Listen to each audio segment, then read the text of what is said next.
kar na hitro, da ne bomo izgubljali časa, bom predstavila vaše sogovornike. In sicer so to gospod Danilo Anton Ranc, generalni direktor Direktorata za lesarstvo na Ministrstvu za gospodarski razvoj in tehnologijo, dr. Tomaž Kostanjevec, direktor javne agencije Spirit Slovenija, gospod Igor Milavec, direktor Združenja lesne in pohištvene industrije pri Gospodarski zbornici Slovenije in koordinator stebra Les v SRIP-u Pametne stavbe in dom z lesno verigo. Ter gospod Branko Meh, predsednik Obrtno-podjetniške zbornice Slovenije. Dobrodošli in pozdravljeni. Besedo kar predajam gospodu Danilu Antonu Rancu, ki bo predstavil prizadevanja za ustrezno oskrbo z lesno surovino in spodbujanje uporabe slovenskega lesa. Hvala za besedo. Vsem predstavnikom medija se zahvaljujem za odziv in vsem prav tako lepo pozdravljam v drugem dnevu slovenskega lesa. Lanski dan lesarstva smo razširili in združili tradicionalno razstavo Čar lesa z razvojnim dnem gozdno-lesnega sektorja. Z dnevi lesarstva želimo opozoriti na prednosti lesa in povezati vse deležnike, ki so tako ali drugače povezani z to panogo. Lesna industrija je zaradi ugodnih lastnosti lesa in zadostne količine surovine izjemno pomembna za Slovenijo, za razvoj samooskrbnega krožnega gospodarstva, predvsem pa tudi za regionalni razvoj. Ker je les material, ki v obdobju rasti veže CO2, končni izdelki pa na to les CO2 tudi skladiščijo, lahko tudi tisočletja, lahko z uporabo lesenih izdelkov zelo znižamo emisije toplogrednih plinov. Temu nas seveda usmerjajo tudi pozivi in ukrepi Evropske komisije s ciljem doseganja podnebne nevtralnosti in brezogljične družbe. Tukaj imam v mislih predvsem Evropski zeleni dogovor, ki se mu je pridružil še cilj za znižanje emisij toplogrednih plinov za 55%. V okviru promocijskih aktivnosti smo v preteklih tednih zagnali medijsko kampanjo za promocijo lesa. Prihodnje načrtujemo še več strokovnih posvetov in aktivnosti v zvezi s promocijo lesa. Podjetja in obrtnike iz lesarske panoge podpiramo z sofinanciranjem razvojnih projektov. V zadnjih 5 letih smo namenili za te namene kar 53 milijonov evrov. Trenutno pripravljamo še dodatne 3 razpise v znesku 7 milijonov evrov. Podpiramo tudi domače in tuje investitorje. Investicijskih projektov s področja lesno-predelovalne industrije, vključno z vzpostavitvijo lesnih centrov v sodelovanju s SiDG in zasebnimi investitorji. Za podporo naložbam v lesno industrijo bomo za 7 strateških naložb, ki jih je vlada Republike Slovenije tudi uvrstila na seznam strateških naložb, v naslednji evropski perspektivi in v okviru načrta za okrevanje namenili kar 67 milijonov evrov. Pomembni so pa tudi ukrepi in ostale aktivnosti v zvezi z podporo lesni industriji, tako imenovana zelena javna naročila, ki določajo 30% gradnje javnih stavb z lesom. Uvrščamo med zelena javna naročila tudi lesene protihrupne ograje. Skratka, za temi ukrepi ustvarjamo okolje, ki bi tako ali drugače pospešili uporabo in predelavo lesa.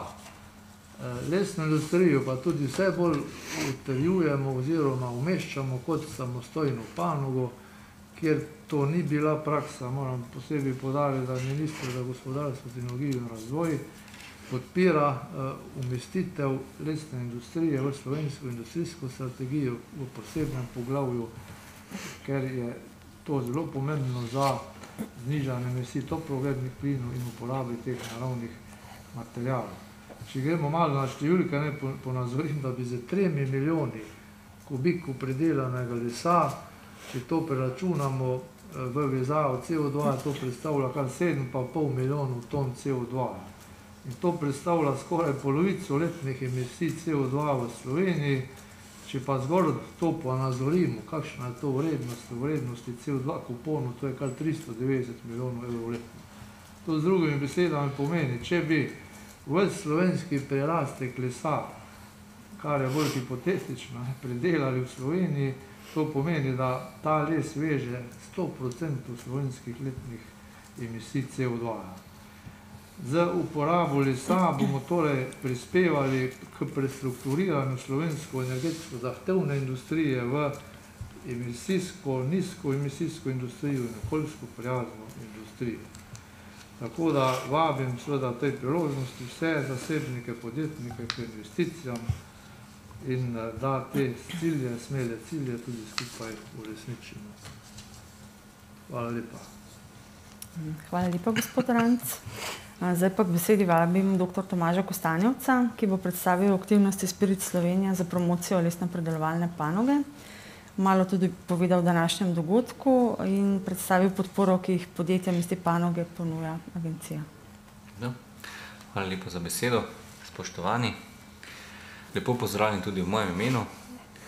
Slovenija je takoj za Finsko in Švedsko tretja država, ki ima največja bogatstva z gozdom v Evropi. Zaradi svojega lesnega bogatstva ima tako neizmerne možnosti za okrepitev in razvoj lesne panoge ter preusmeritev slovenskega gospodarstva v predelavo nizkoogljičnih materialov. Zato nas veseli, da v zadnjih letih slovenska lesna industrija skupaj s pohištveno beleži pozitivne trende, kar ima tudi številne multiplikativne učinke, saj so na njo vezane tudi druge panoge. Njen razvoj na različne načine spodbuja tudi država, tako z dodeljevanjem povratnih in nepovratnih sredstev, kot so regionalnimi in nacionalnimi ukrepi, ki bodo imeli pozitiven učinek na razvoj slovenskih regij.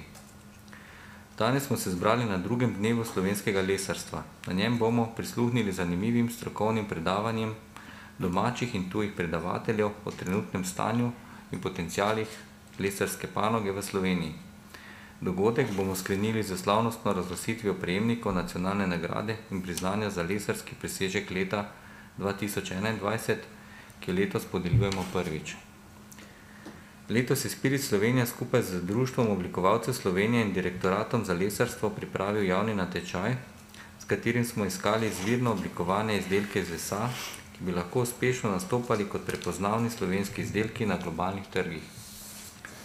Komisija je imela zelo zahtevno delo, saj je na natečaj prispelo kar 33 izjemnih oblikovalskih predlogov, ki dokazujejo, kaj vse se da narediti s premišljeno, kreativno in trajnostno uporabo lesa. Lahko smo ponosni, da imamo v Sloveniji veliko inovativnih lesarskih podjetij z velikim razvojnim potencialom. Številna med njimi pa so si že utrla pot tudi na globalne trge. Nekatera med njimi tudi za našo pomočjo, saj na Spirit Slovenija izvajamo številne aktivnosti za rast in razvoj ter krepitev dodane vrednosti lesarske panoge. Cilj naših prizadevanj je opolnomočiti Slovence, da s tem, ko kupimo izdelek iz slovenskega lesa, podpiramo domačo lesno verigo, slovenska lesarska podjetja in slovensko lesno predelovalno panogo ter s tem odgovorno ravnamo z našim slovenskim naravnim bogastvom lesom. Na Spirit Slovenija si bomo z ličnimi aktivnosti tudi v prihodnje prizadevali za konkurenčnost slovensko lesne predelovalne industrije. Trudili se bomo ustvariti čim boljše pogoje za poslovanje slovenskih podjetij doma ter jim z različnimi programi pomagali tudi pri osvajanju novih globalnih trgov. Poleg tega pa bomo v okviru načrta za okrevanje in odpornost podjetjem iz lesno-predelovalne panoge ponudili tudi številne finančne ukrepe. Trenutna predvidena višina nepovratnih sredstev, ki bomo imeli na agenciji na voljo za sofinanciranje projektov s področja krožnega gospodarstva, dviga produktivnosti ter razvoja raziskav in inovacij, je kar 188,5 milijona evrov. Toliko z moje strani. Hvala. Hvala lepa, dr. Kostanjevec. Zdaj pa nam bo gospod Igor Milavec predstavil poslovanje lesne in pohištvene panoge v lanskem letu in izzive, ki jo čakajo v prihodnosti. Tako da beseda je vaša. Hvala lepa. Hvala lepa, lep pozdrav, gospodom novinarjem in vsem ostalim.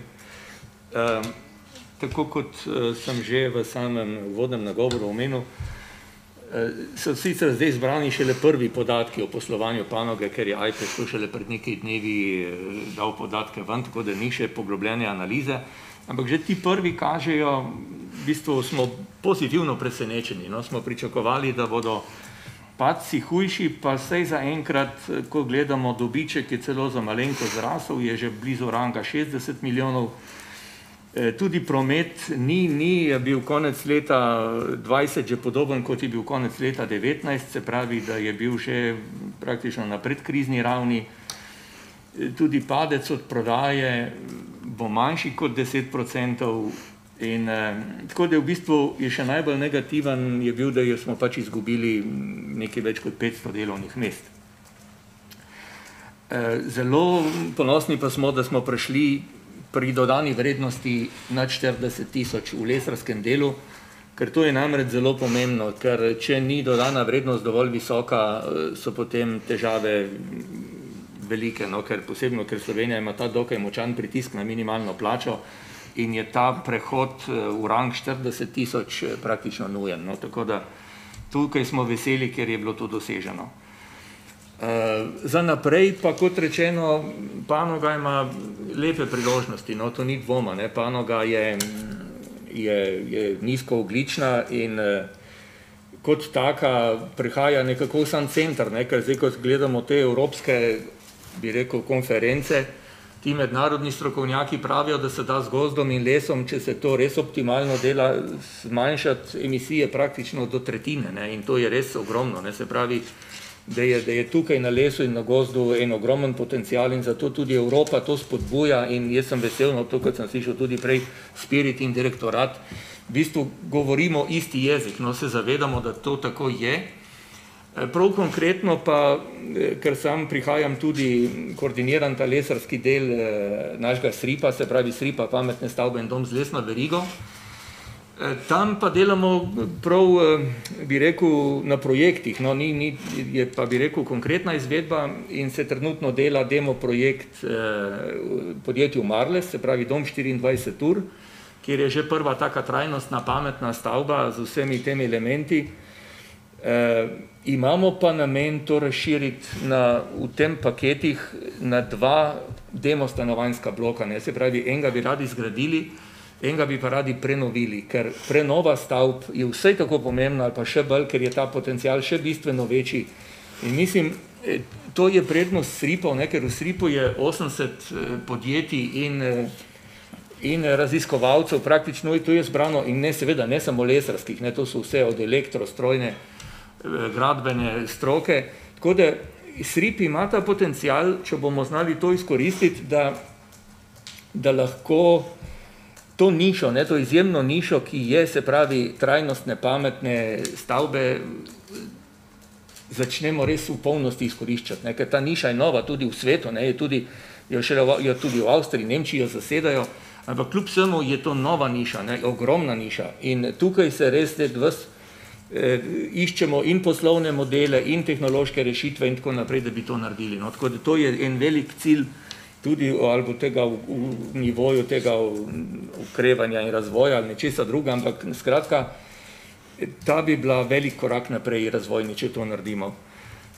Tako da jaz, da ne bom predolg, no, imamo pa težave, kot je bilo pa rečeno, manjka lesa, ne, to pa zdaj je, to je posledica tega, delno, kar govorim, da se les že pospešuje raba, ne, to se v Združenih državah Amerike so zdaj predvsem ogromno lesa pobrale, ne, in ga v celi Evropi manjka, ne, nisem v Sloveniji, ne, v celi Evropi manjka zdaj, ne, malo se pozna ta povečana poraba, malo pa to, ker niso verige na polno delale, ne, in se zdaj so te škarje odprte, tako da imajo podjetja tukaj velike težave. Prvič ne morajo delati, dobavni roki se nekje daljšajo iz nekaj tednov, celo na pol leta, in pa tudi cene rastijo, se rastijo tudi pri drugih materialih, pri steklu, pri aluminiju, recimo 10-30, pri stavbnem pohištvu, ampak pri lesu pa imamo rast, pri dolžinsko spojenem lesu 100%, ne, celo v ekstremih, celo do 300% rast, kar je pa izjemno, ne.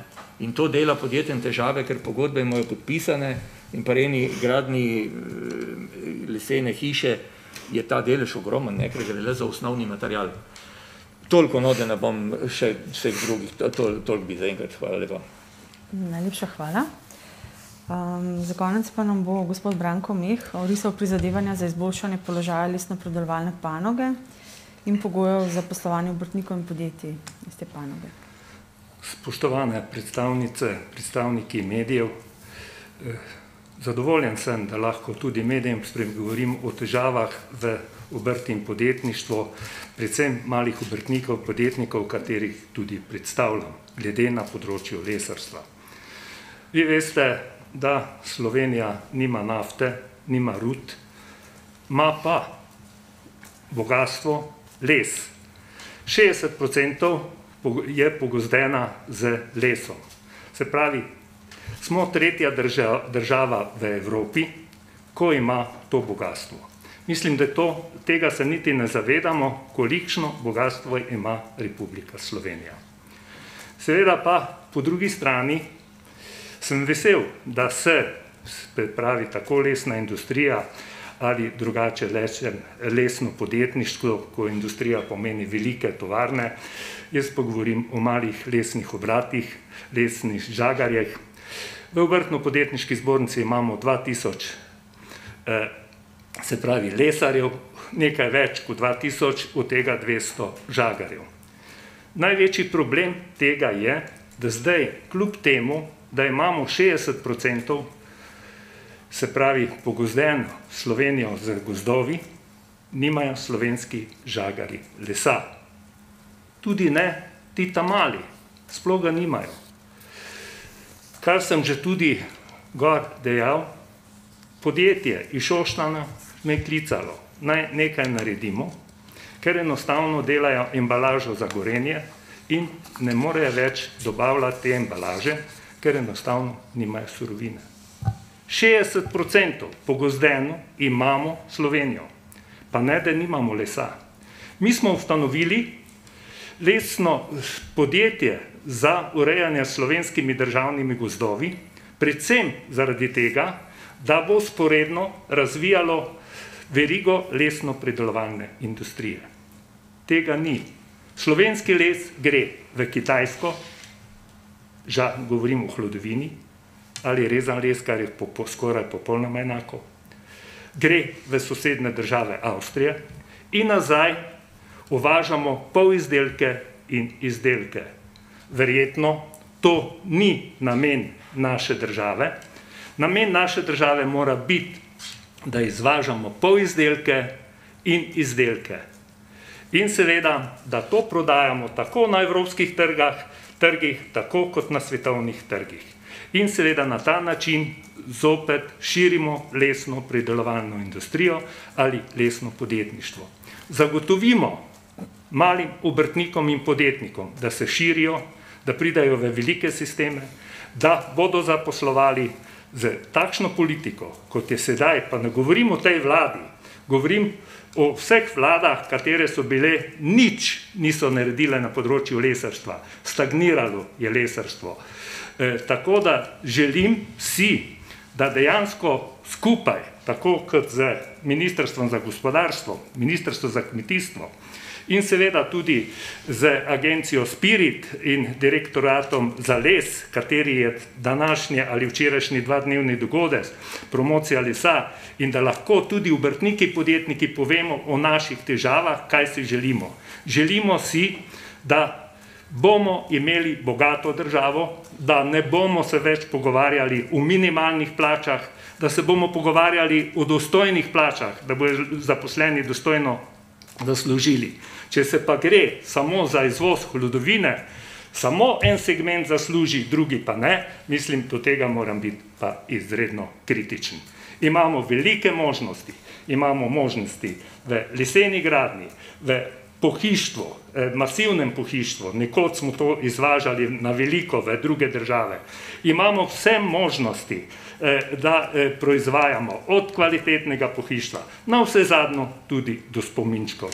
Sedaj pa prodajamo v teh naših krajih spominčke iz Kitajske, nizkocenovne, namesto da bi nekako promovirali izdelke iz naših domače in umetnostne obrti in vse drugo, izredno kvalitetno. Jaz vam povem, poznam obrtnike in podjetnike, imamo vključno z mano sodobno opremljeno obratovalnice, podjetja, samo država mora nam pomagati, da bomo lahko živeli in naprej delali. Nikakor pa ne, da bomo izvažali hlodovino. In to bomo zelo kritično, dokler bo se to počelo.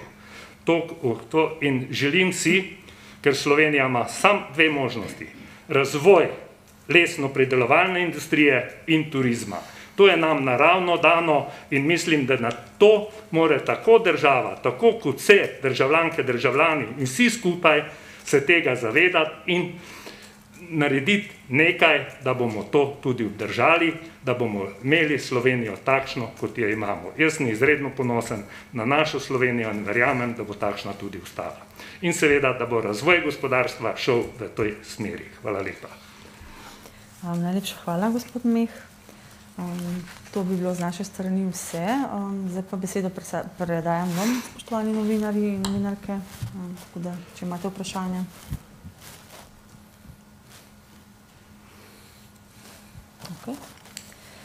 Potem bi pa zaključili. Zahvaljujem se sogovornikom za njihov čas in prispevek, pa tudi vam, novinarji. In vam predlagam, da se udeležite dogodka in ogledate razstavo Charlesa. Hvala lepa.